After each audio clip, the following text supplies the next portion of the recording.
welcome to A Window to the North. My name is Sarah and I am an expat myself, and I am really passionate about the whole idea of moving abroad, living abroad, experiencing life and culture abroad. In my case, I am originally German, but have by now lived the majority of my life actually abroad. And I wish to share this joy and this experience with people because I think it is really fantastic. It is such a mind opener to move abroad. But I know that it can also be a little bit scary, so I'm here to, take your fears away a little bit and answer your questions. If you're interested particularly in learning more about life in Sweden, I have a blog called A Window to the North where I particularly guide expats when it comes to moving to Sweden. So step by there.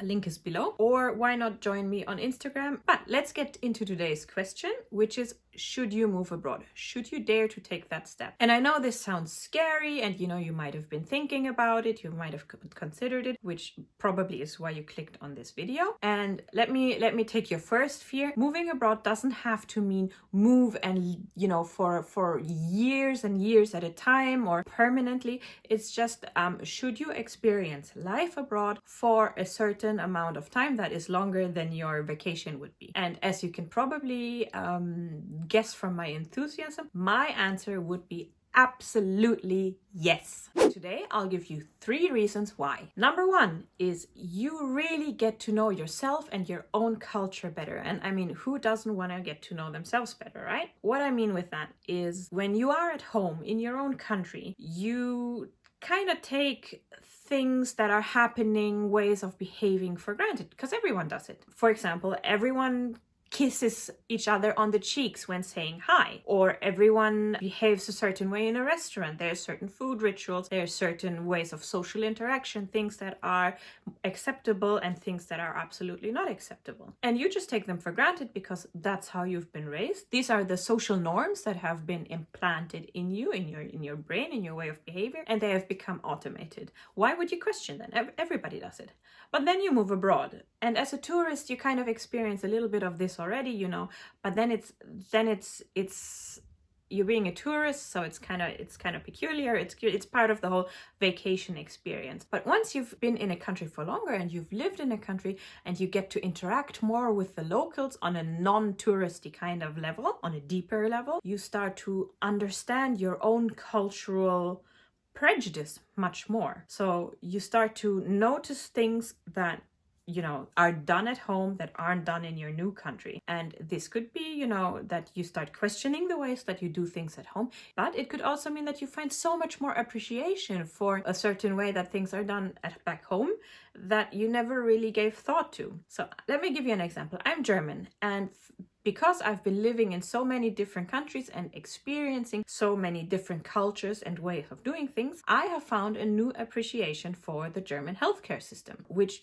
had I never moved out of Germany, that would have always felt this is the way it's done, and, I would have felt kind of neutral towards it. So in Germany, everybody has a health insurance that, is, I would consider it reasonably priced, depending on what you earn. And if you need a doctor's appointment, you can either call and get an appointment, or you just go and sit and wait. And every family kind of has their house doctor, it's called. So it's a doctor that kind of is responsible, a general practitioner that is responsible for you and that you will always go to. But this is something that I did not realize that I wasn't aware of before I wasn't, in a position where I needed healthcare services in a different country. For example, I lived in London for 6 months as an intern. The NHS, the British healthcare system, works a bit differently. So I had to go to a open NHS clinic, if you wish, and I had to wait a really long time, and I didn't, it was a very brief checkup. I didn't even get to see a doctor properly, and I just, it just felt less personal and less thorough than what I had experienced in Germany. Same with Sweden. Swedish healthcare system is top-notch, nothing against the Swedish healthcare system, but if you want a doctor's appointment here, you have to do that online. Oftentimes there's long waits unless you call really early in the morning to get one for the same day, and it's usually not small private practices that you go to, it's bigger healthcare centers, so you oftentimes don't get to see the same doctor regularly that knows you. So again, it feels less personal. That doesn't mean that the healthcare service in itself, diagnosing you with a disease and you're getting help, isn't equally good. It just means that I learned from myself that I appreciated that idea of having my doctor that I go to that helps me so much more. Another idea of being aware of what you like and what you don't like, for example, would be food culture.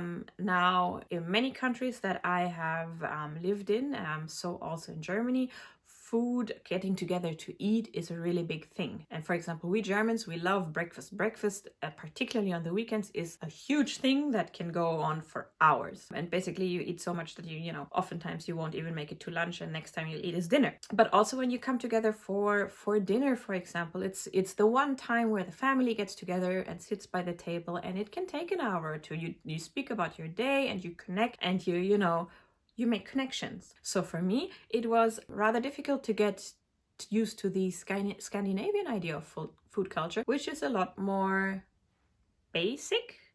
I don't want to step on anybody's toes here, but let me call it basic. Unless there's a big event or holiday, when also here food, of course, will be celebrated, and it's the get-togetherness will be celebrated. But usually normal meals are a lot faster, and a lot more, sorry for the word, but basic. For example, breakfast, you can have a sandwich, or I guess you could have some porridge. Whereas in Germany, particularly, like I said, on the weekends, breakfast is everything.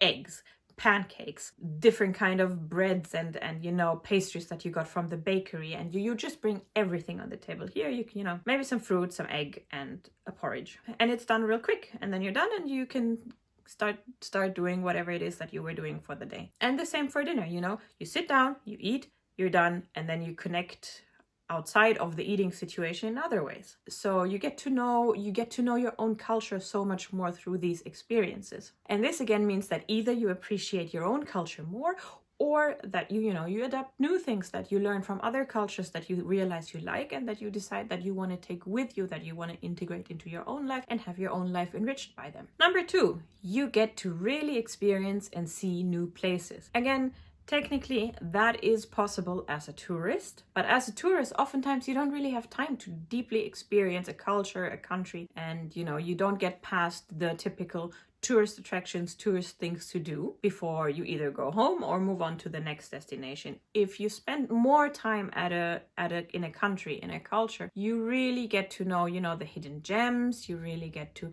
experience the culture. You can compare it to home. Again, you might appreciate home more, or you get to know a really new experience. And this, of course, can mean that you want to go home because you realize that you really like it at home much more.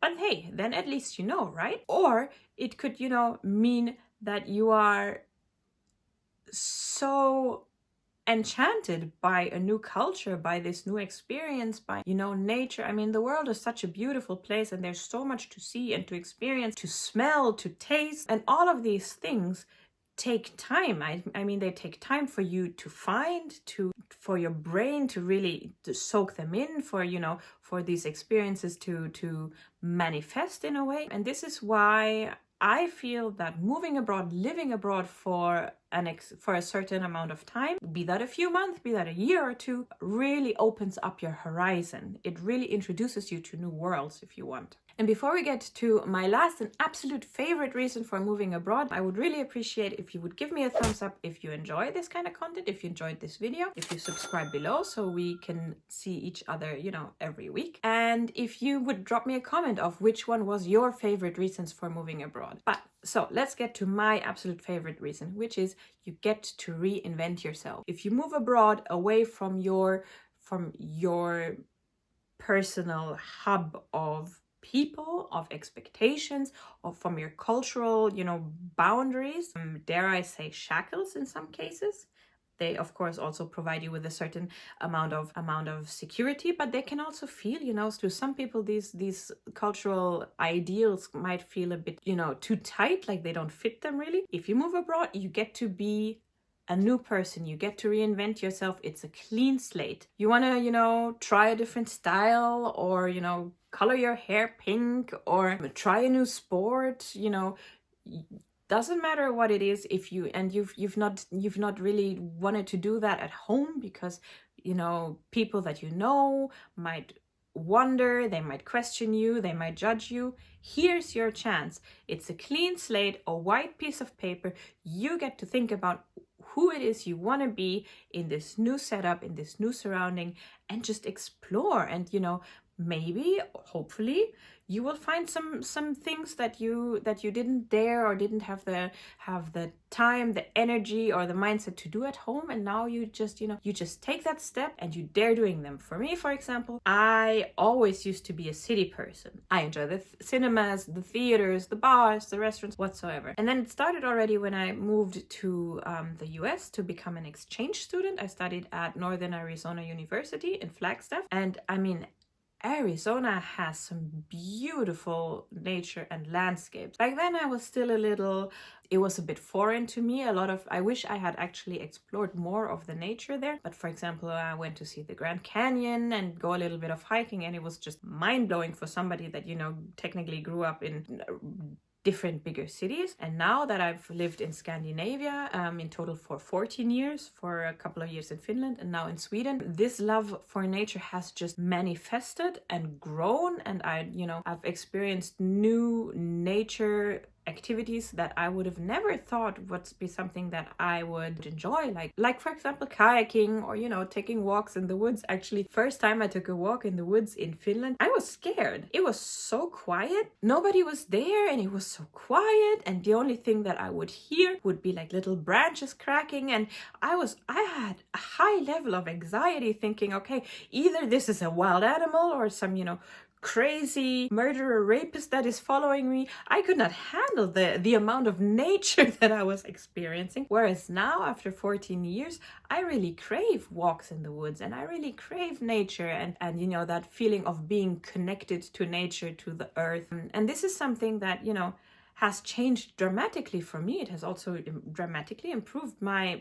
life quality, I would say, and probably would have never happened had I not moved abroad. So, to summarize it up, yes, absolutely, you should move abroad for at least a little while, just to, make the experience, learn how other people live, learn how other places are, and, stop wondering about, how life would be if you did it. So, if I have now convinced you that moving abroad is a good idea, but you don't really know how to take that leap, I have a video up here of 7 ways of how to move abroad. Okay, thanks for stepping by. Please give it a thumbs up, subscribe below, and I hope to see you next week. Bye!